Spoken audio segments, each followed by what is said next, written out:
Libraries that use the Schools Union Catalog database. This is John with Opal's Library Systems, and in this video tutorial I will be covering how to fill an interlibrary loan item request. Please note that I have other tutorials on the Schools Union Catalog database. One on searching the Schools catalog, another on requesting an interlibrary loan item, this one on filling an ILL item and sending along a packing slip with it. If you need further help, please email support@opalsinfo.net or call 877-331-1022 and ask for tech support. Now I will go ahead and run through the process of filling an ILL request. The first thing I'm going to do is go up to the ILL option tab here, click ILL, and I will be clicking responses. The difference between requests and responses: requests are any requests I made of another library. The response is when I receive an email or some notification that there's a request of my library. By the way, I'm using Horseheads Middle School, which is part of the GST school library system. They've been very nice to let me use the GST school library system library as well as Horseheads Middle School. Okay, I'm going to click responses. And in a moment you will see some ILL requests that have come into Horseheads Middle School. And this is mine at the very top. By the way, the ILL ID is good to know whether you're sending out a book, requesting a book, etc. It's good to keep note of the ILL ID. And here you're going to see the date that I made the request, the title of the book, the call number, the author of the book. The requester is the Greater Southern Tier BOCES School Library System Library. I requested it on this date, and it would expire on 2/28. The expiry date is used if a teacher or student requests a book and they won't need it after a certain date. Finally, you'll see the status is still open. So what I'm going to do is click the ILL ID.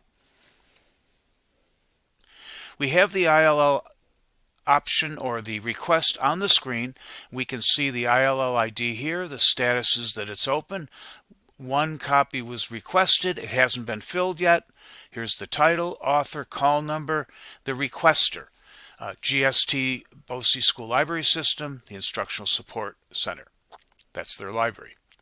The borrower at the Greater Southern Tier School Library System library would be John S. I mentioned in requesting a book that you never want to put a student or teacher's name or anybody's name in a request or any electronic transmission, especially in New York State, because that's the Privacy of Information Act law. You don't want to put a person's name and their ID number in any electronic transmission. You don't want to use both at the same time. So in this request, you'll just see the name John S. And this is requested by me. I'm a MediaFlex admin when I log in. And here's the responder, GST BOCES School Library System, the district, and the library, Horsehead Middle School. Finally, you'll see a private note here. Please ignore this request as it's for a tutorial. You can put all sorts of notes when you do request things in your request to let librarians know what you're looking for, and etc., etc. So don't ever be hesitant to put in notes. Okay, I am now going to the very bottom and you'll see reject. Maybe you need to reject it because it's lost. You can't find it. You can fill the request, which I will do.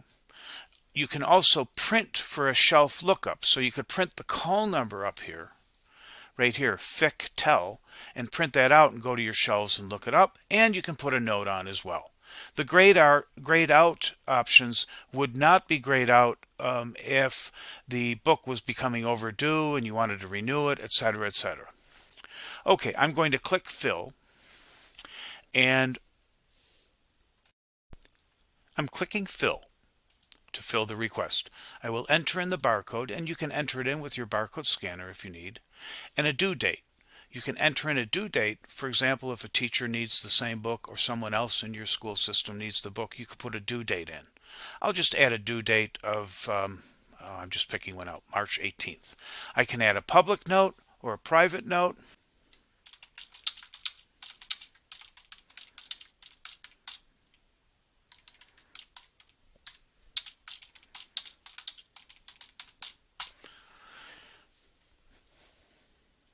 Got my private note in, and now I've got my barcode in, my due date,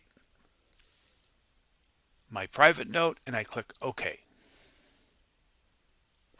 Now we see that this is for the printing of the packing slip that will go along with the book. I have one copy. I can select the loan by a scanner. So I'll just put in the barcode. And I'm going to check this box, the loan list, which is the call number, the barcode, the due date, loan date, etc. So now I've got one copy. I've got all the necessary information in. And you'll see it's changed to filled because I'm in the process. It actually hasn't been sent out at this point, but it was checked to fill. I'm clicking OK. Here is the interlibrary loan packing slip. You'll see the ILL ID up here at the top. It's very good to pack this or print this out and pack it and put it along with the package that you're sending the book out. Also see at the very bottom the ILL loan ID barcode, the title, the author, ILL ID and barcode again, ILL ID barcode, and the due date. I am back at the Horseheads Middle School home screen of their Schools Library Union Catalog database, and I'm just going to click ILL one more time, click my responses, and let's have a look at the book that I just filled. It'll come right up. There we go. And you see the ILL ID and all the information, and at the very far right, filled by this library. So that's telling me that my library has filled the request and it's now in transit, or will be in transit sometime today or tomorrow, whatever.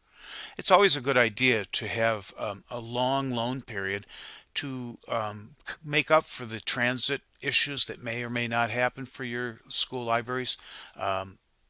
Depending on how often your books get moved around.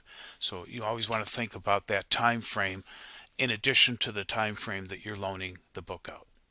All the best, and please look for more videos on the Schools Union Catalog database. Thank you.